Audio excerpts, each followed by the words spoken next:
Bonjour à tous et bonjour à toutes. Alors, pourquoi j'angoisse? C'est une question que j'entends souvent dans mon cabinet. Vous savez, je suis spécialisée dans les troubles anxieux, mais les troubles anxieux amènent plein de cas cliniques différents.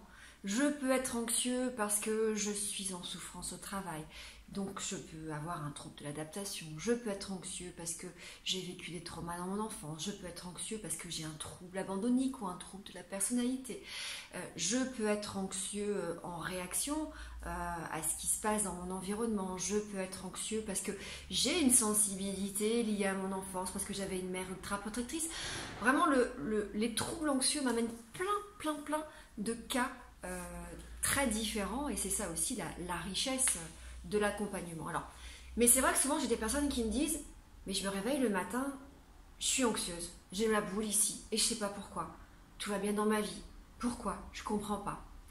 Alors je vais essayer de vous expliquer un petit peu pourquoi effectivement on est anxieux. C'est assez vaste comme sujet, mais forcément je vais essayer de condenser et puis de vulgariser au maximum. On va dire qu'il y a des facteurs, beaucoup de facteurs. Les premiers facteurs, ils sont biologiques et génétiques.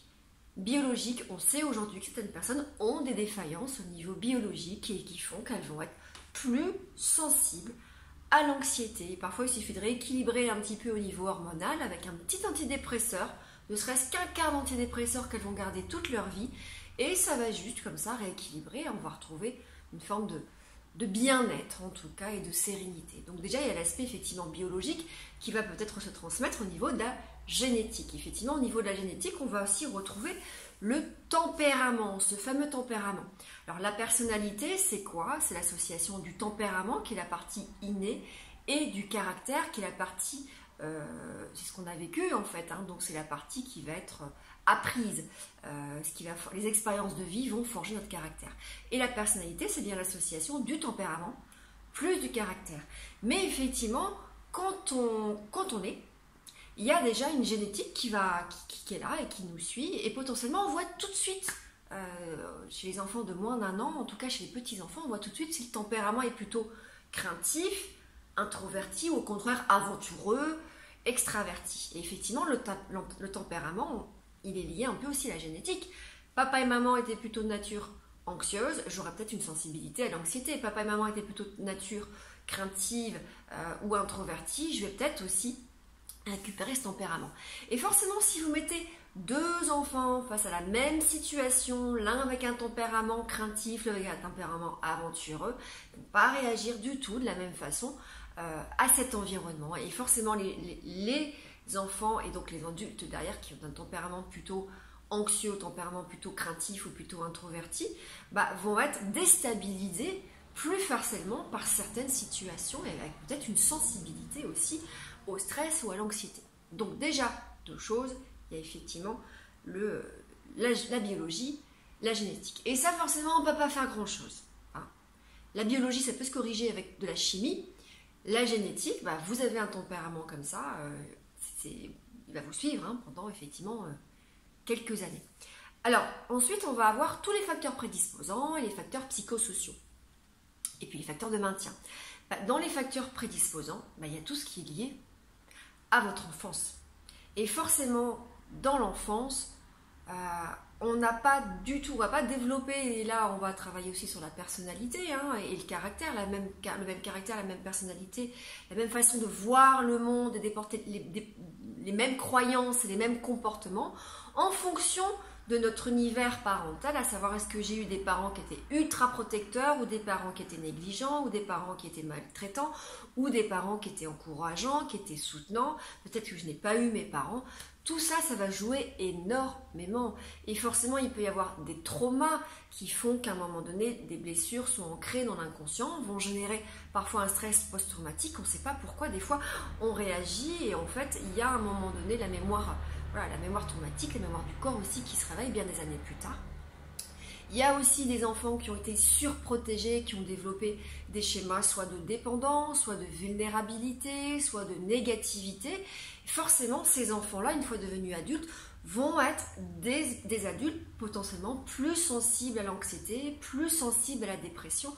Un enfant qui n'aurait jamais été autonomisé, qui aurait été infantilisé, ou alors qu'on a critiqué, qu'on a dévalorisé, qu'on a dit tu n'y arriveras jamais, tu es incompétent, tu es bête, tu n'y arriveras à rien, regarde ta sœur elle y arrive, bah forcément va déclencher un schéma soit d'imperfection, soit de dépendance à un parent parce qu'il est persuadé, ou à une personne parce qu'il est persuadé qu'il n'y arrivera pas dans la vie, et puis forcément derrière, ces schémas-là font qu'ils vont être plus vulnérables à l'anxiété, en tout cas vont développer de l'anxiété ou de la dépression quand il va se passer certains événements de vie ou dans leur interaction aussi interpersonnelle. Donc dans les facteurs prédisposants, bah, il y a effectivement toute l'enfance. On sait aujourd'hui qu'il y a beaucoup de choses qui jouent dans l'enfance, pas que, et aussi dans la relation à la mère, dans l'attachement, dans le couple parental et dans moi et mes parents, ou moi ou mon parent.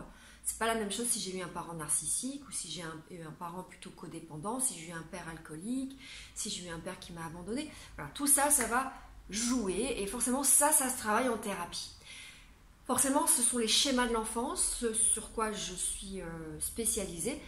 C'est pas ce qui est le plus facile à travailler parce que ce sont des schémas qui sont ancrés depuis l'enfance et forcément les schémas se traduisent sous forme d'émotions, de sensations corporelles, de souvenirs, mais aussi de croyances et de comportements de stratégies qu'on a mis en place depuis l'enfance et qui vont parfois aussi entretenir une forme d'anxiété. Après, on a tous les facteurs psychosociaux.